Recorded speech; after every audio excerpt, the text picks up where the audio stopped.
But how? That's usually the question I get once people hear my story. Now, don't worry, I am not telepathic, but I have heard the whispers, and I've been invited in to the innermost thoughts of my friends and my colleagues. They take one look at me, say, man, she is put together. She's got designer clothes and designer shoes. I bet she comes from a pretty wealthy family.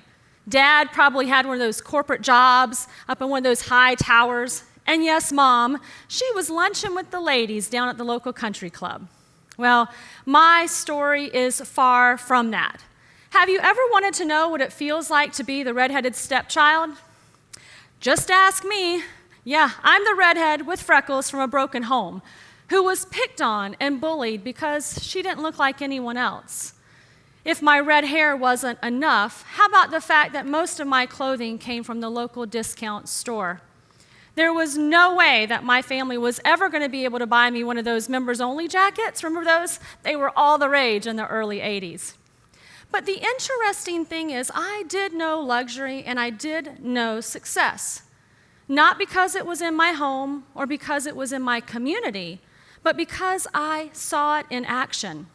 My mom was the bookkeeper for a luxury men's clothing store, and any chance I got, I would run there to be with her, to see those dapper men dressed to the nines with their double-breasted suits and their Oxford shoes. I would overhear their conversations about luxury travel and second homes. Oh my gosh. I learned of cashmere and merino wool and silk, but it wasn't until my eye caught an emerald green, beautiful 1980 Jaguar XJ6. Oh man, that was a beautiful car. You might know the one from the White Snake video, Here I Go Again. Yeah, I wanted that car. I was only 8, but I knew that one day it was going to be mine. Unfortunately, I don't come from a place where little girls get to dream of having a car like that. There's a lot of love in my family, but there's a lot of hardship and sadness. I come from a family of alcoholics, those who've been incarcerated and also who have mental health issues. I wasn't afforded the best education, and I don't have a college degree. I've been given just enough mediocre opportunities to make a decent life, but never enough to take me any place different than where I am. I come from a community of the forgotten, those who will never amount to much of anything. I've lived in trailer parks and in temporary housing. If that story is not bleak enough, let me share with you some statistics. First off, I know the moment, don't worry, I won't take offense. The moment that I mentioned trailer parks, you thought, oh, she's trailer trash. Yeah, trailer parks are known as transient communities filled with bad people who make poor choices.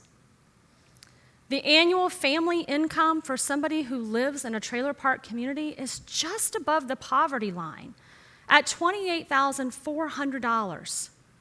Not much to raise a family.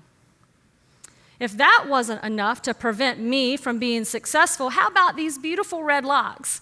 Well, sure, I've come to love them over the years, but only 2% of the world's population rocks them like I do. No, just kidding. 2% of the world's population has them. A recent study by the University of Queensland found that redheads will earn about 7% less than those individuals with blonde hair. Worst of all, 9 out of 10 redheads have been bullied.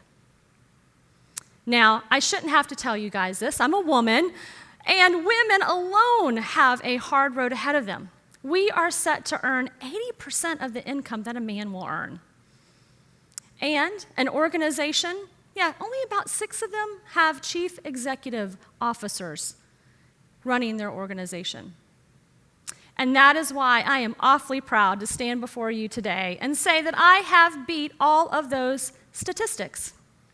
I am currently the COO and CFO of the largest remote staffing firm here in North America.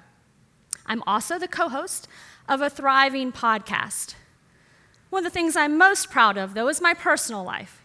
I've been married to my handsome husband for more than 25 years, and I have a young adult daughter and son who have become my best friend.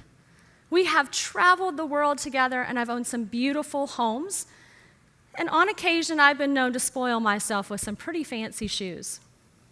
I am a far cry today from the little girl who used to have to get dressed in front of an open kitchen oven because my mom and dad couldn't afford the oil for the furnace.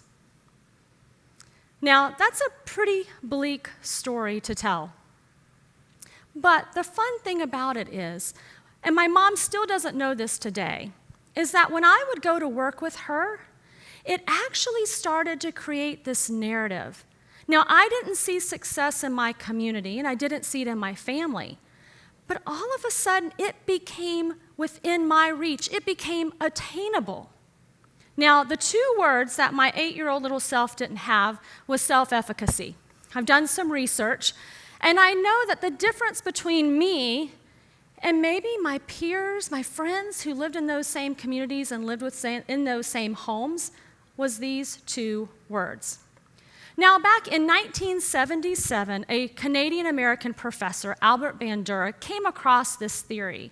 He said that self-efficacy is how well one can execute courses of action required to deal with prospective situations.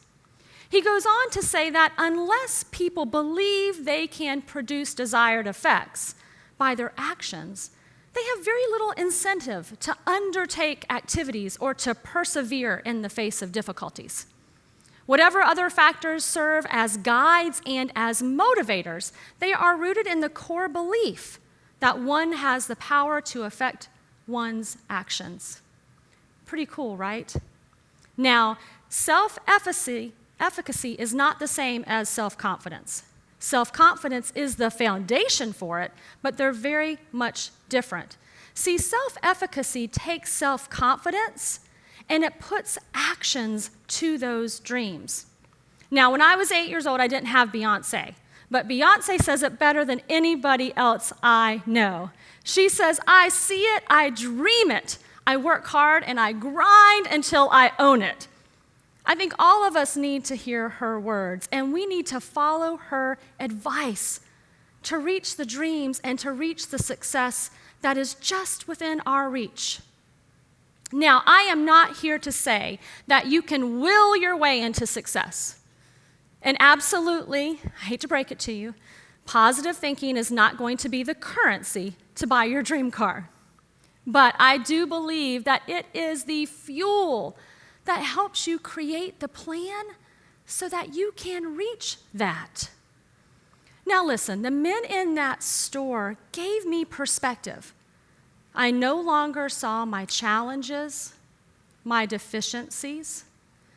I no longer heard those negative voices.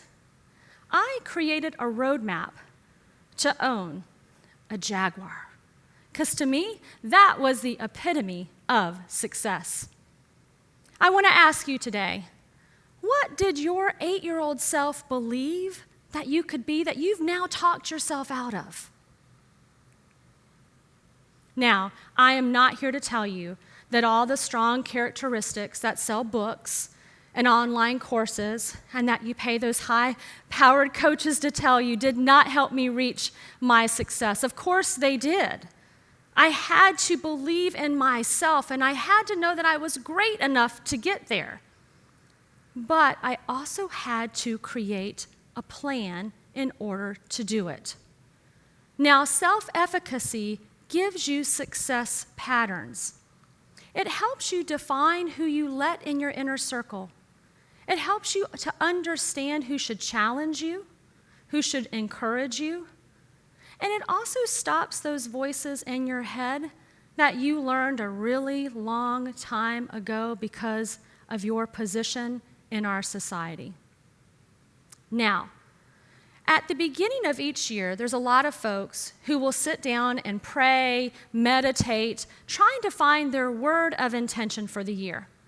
Now, I don't know what your word for 2020 was in January, but I bet somewhere between May and June it changed, right? Pivot has become the word of 2020. And I bring that up because I'm asking you to pivot today. If you are in a situation right now where you think success is too far out of reach, I can tell you to pivot.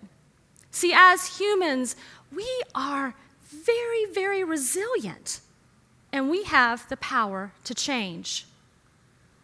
But where to start? Well, I'm here to tell you, the lies that you've been telling yourself, number one, have to go. Any of that old news is gone. Old news is no longer a part of your journey. You get to create the path for success using the tools of self-efficacy. Now, I was not given the same opportunities and the same resources as my peers. That's part of my story. Might be actually part of yours. But see, somewhere along the line, when you're at the very bottom, you feel everything.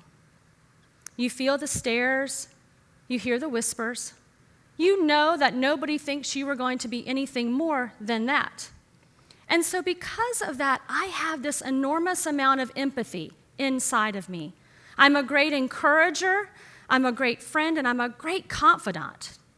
And what that enabled me to do was to get inside those people who had more opportunities than me and more resources than me, and I learned that intrinsically we were no different. Why is that important? Why is empathy more important? Because all of a sudden it leveled the playing field, right? I now had the courage to dismiss the lies that had been spoken about the underprivileged and the undereducated. I now walk into a room and I own the room. I don't cower in the back and try to dismiss it and try to disappear. What are the lies that you are believing about your circumstances and your traits? What have you been minimizing so that your greatness no longer shines? There's an exercise that I do with the folks that I mentor. I really believe in self-efficacy. You can probably tell I'm super powerful and passionate about it. And so what I do is I help them see themselves as this boat in an ocean. Big, vast body of water. Now, without an engine, a motor, right, and without a sail, that boat just kind of sits there. And it's really at the mercy of the climate, the wind, the weather, all of that. But you put a sail on that boat and you can go anywhere you want to. It becomes graceful, it has power, it can get you to your destination either fast or even slow. And so what I tell them to do is to create a mission, vision, values, and goals. See, with self-efficacy, you can't just have the confidence, you have to have the plan. These 4 things give you the plan in order to make that happen. The same way that I created a plan to own my first Jaguar. Now, you might be asking, did I get it? Heck yeah, I got that car. It was the most beautiful thing I think I've ever owned. In 2015, after I became CFO, I went and purchased that car. And man, it is an awesome, awesome car. So I want to leave you with this today.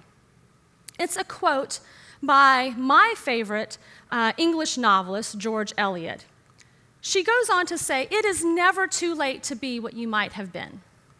And I chose this quote because sometimes that 8-year-old self of ours, the one who dreamed all the big dreams and was a little naive, they get lost. And we become 18 and 28 and 38 and 48, and maybe you're sitting there today even at 78. And I want to tell you that the tools of self-efficacy can help you reach your dreams, help you reach your destination. It's not enough just to have a growth mindset. You have to start celebrating the small wins so that you seek greater wins.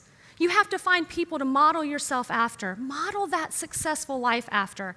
And you also have to create mission, vision, values, and goals so that it actually happens. Don't believe the lies about your situations or your current characteristics or your traits. You were created for greatness. You were created for more. And you are worthy of more.